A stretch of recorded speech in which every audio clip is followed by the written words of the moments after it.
Good Sunday morning, everyone, and welcome into today's daily Bible reading for December the 18th. Today is our final read in the Proverbs. We're looking at Proverbs 31, which has the well-known section of the virtuous woman that begins in verse number 10. But there's a really good section as well. And the first 9 verses of this particular portion of Proverbs that closes out in chapter 31.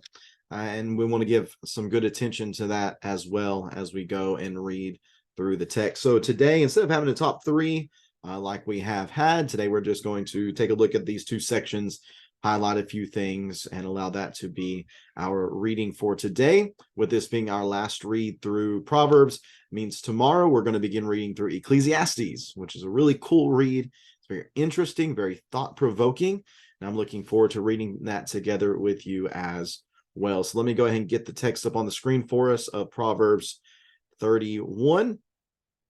Proverbs 31. And let's get a reading here in verse number 1. The words of King Lemuel, a pronouncement that his mother taught him. What should I say, my son? What, son of my womb? What, son of my vows? Don't spend your energy on women or your efforts on those who destroy kings. It is not for kings, Lemuel. It is not for kings to drink wine, or for rulers to desire beer. Otherwise, you will drink, forget what is decreed, and pervert justice for all the oppressed. Give beer to one who is dying, and wine to one whose life is bitter. Let him drink so that he can forget his poverty and remember his trouble no more. Speak up for those who have no voice, for the justice of all who are dispossessed. Speak up, judge righteously, and defend the cause of the oppressed and needy. Verse 10, who can find a wife of noble character? She is far more precious than jewels. The heart of her husband trusts in her, and he will not lack anything good. She rewards him with good, not evil, all the days of her life. She selects wool and flax and works with willing hands. She is like the merchant ships bringing her food from far away. She rises up while it is still night and provides food for her household and portions for her female servants. She evaluates a field and buys it. She plants a vineyard with her earnings. She draws on her strength and reveals that her arms are strong. She sees that her profits are good, and her lamp never goes out at night. She extends her hands to the spinning staff, and her hands hold the spindle. Her hands reach out to the poor, and she extends her hands to the needy. She is not afraid for her household when it snows, for all in her household are doubly clothed. She makes her own bed coverings. Her clothing is fine linen and purple. Her husband is known at the city gates, where he sits among the elders of the land. She makes and sells linen garments. She delivers belts to the merchants. Strength and honor are her clothing, and she can laugh at the time to come. Her mouth speaks wisdom, and loving instruction is on her tongue. She watches over the activities of her household and is never idle. Her children rise up and call her blessed. Her husband also praises her. Many women have done noble deeds, but you surpass them all.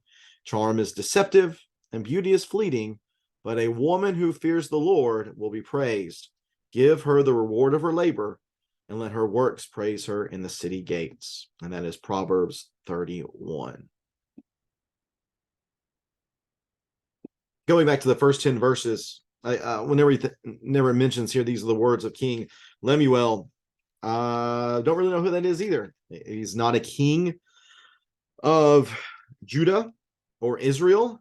So it's believed possibly that this would have been a non-Jewish king, so a Gentile king, a king of the nations, who converted to being a follower of Yahweh. That's the possibility that we have here. And it's interesting that it's not even his words that are mentioned here, but these are things that were taught to him by his mother. So what is it that the mother of King Lemuel says needs to be done? This section is about instruction. The second section, 10 through 31, focuses on learning wisdom through observation. Here in 1 through 9, the teaching is done through just straight up instruction. So there's a few things here. Number 1, In regards to the ladies, don't spend your energy on women and on efforts on those who destroy kings. So make sure your energy and your passions are directed in the right place. Don't be someone who abuses alcohol. No, it's not for kings. Otherwise, he will drink, forget what is decreed, and pervert justice for all the oppressed. There's the key issue with alcohol is the impact that it has on the mind. It brings people into a state of insobriety. And if anyone in the land needs to be able to think clearly and to reason well, it certainly would be the king. Then there's a little bit of a sarcastic follow-up to that verse in verses 6 and 7. Give the beer to the one who is dying, the wine to the one whose life is bitter. Let him drink so that he can forget his poverty and remember his trouble no more. They're the ones that need to be forgetting things. They're the ones that need to get their mind taken off their circumstances. But that's not so for kings.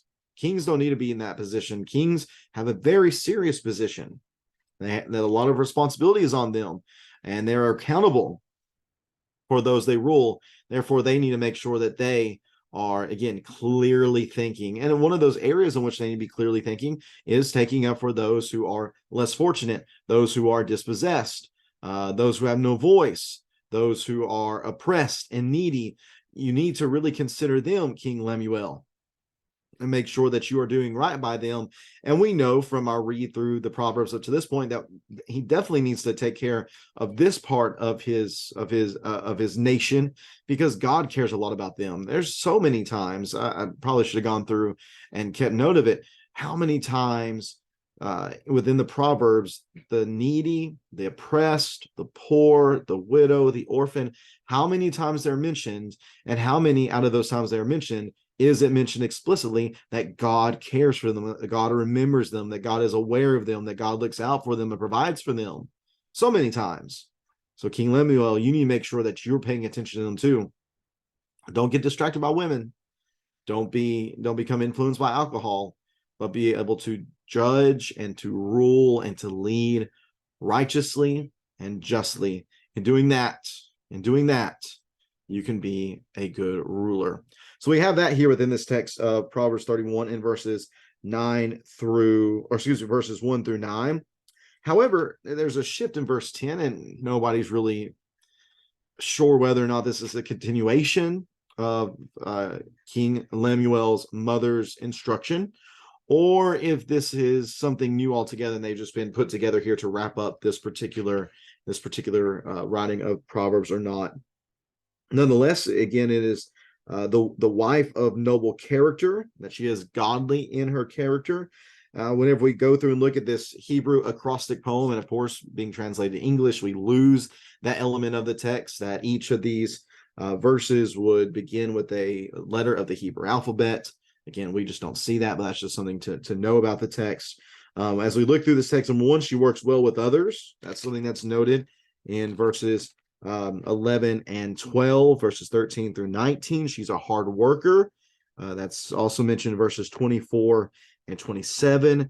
Verses 20 through 22, she cares for others. She is not self-centered.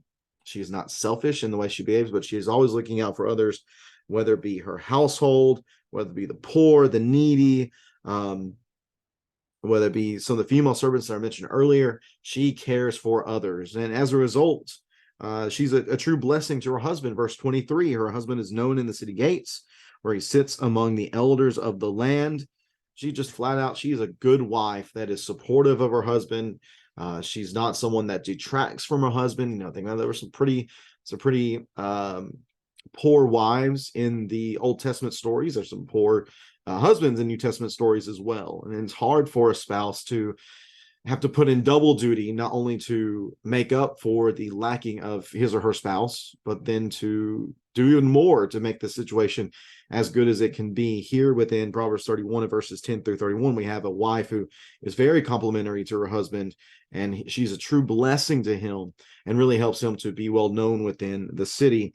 I want to note verse 30. Verse 30 is, I think, the pinnacle of the text here. Charm is deceptive and beauty is fleeting. Think a lot about 1 Peter chapter 3 in this text, with this text as well. But notice the second half of verse number 30. Let me go. I'm sorry, I forgot that I got it up on the screen here still. Notice this right here. A woman who fears the Lord will be praised. Fears the Lord will be praised. Wonder what that, what does that sound familiar? Well, it sounds familiar because if we go back to chapter 1 in verse number 7, as we begin in this book of instruction on the subject of wisdom, chapter 1 verse number 7 says that the fear of the Lord is the beginning of knowledge. Fools despise wisdom and discipline. So we have here two bookends that focus really well on this idea of being someone who fears the Lord, and that being the proper way to live life. It reminds me a lot of Romans. I believe it's the Paul's letter to the Romans that speaks about the obedience of faith. And you see that in the beginning of the letter. You see that at the end of the letter as well. And you just really see clearly the that emphasis all throughout. Well, same thing here. The fear of the Lord is at the beginning of this writing. The fear of the Lord is at the end of the writing, and it leads to blessing. It leads to benefit for that person who does fear the Lord. If you fear the Lord in the first part of the book, that leads to wisdom, leads to understanding. If you fear the Lord here with from the standpoint of this woman, it leads to being praised. So verse 31, the instruction then is to give her the reward for her labor and let her works praise her at the city gates. Again, though, why is she to be praised? Well, she fears the Lord, and we can infer, I believe, that she was a wise woman.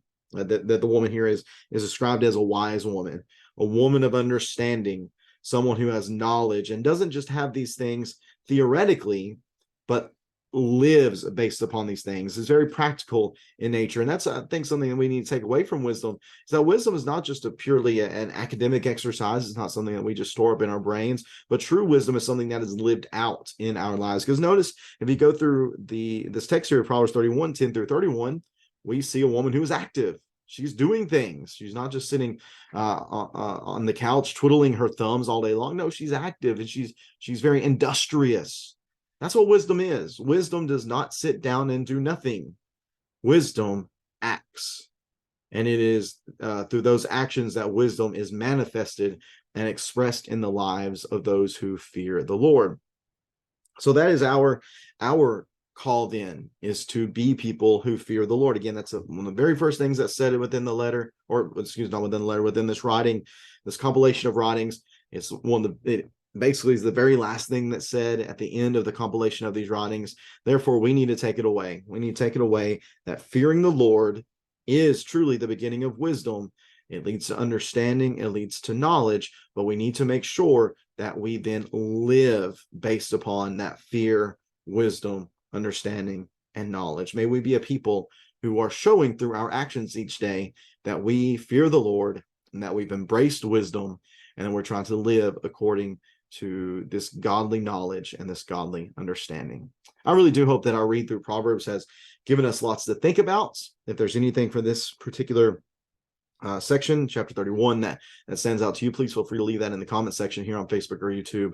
I'd love to have a discussion with you about that if you so desire. And we're looking forward to reading through Ecclesiastes over the next 14 days. We'll have Christmas Day off. We won't have a reading on that day. I think it's Sunday the 25th. And but for the other 13 days besides that, we will have a reading leading right up into the new year. And then once the new year gets here, we'll begin reading through the history books of the Old Testament. I'm putting together a schedule to print out for you to have, so you can keep that at home if you'd like to keep up in that way. Looking forward to seeing everybody here in just a little bit as we get together for our Bible classes and our worship assembly. We'll be concluding today our series through John's letters. We've been studying through 1 John and 2 John, and today we're going to hit up 3 John and talk about that, and hopefully see a number of lessons that can be taken away from that short letter. Really looking forward to seeing everybody here in just a little bit for those efforts, and hope you have a great rest of your Sunday. Take care, and God bless.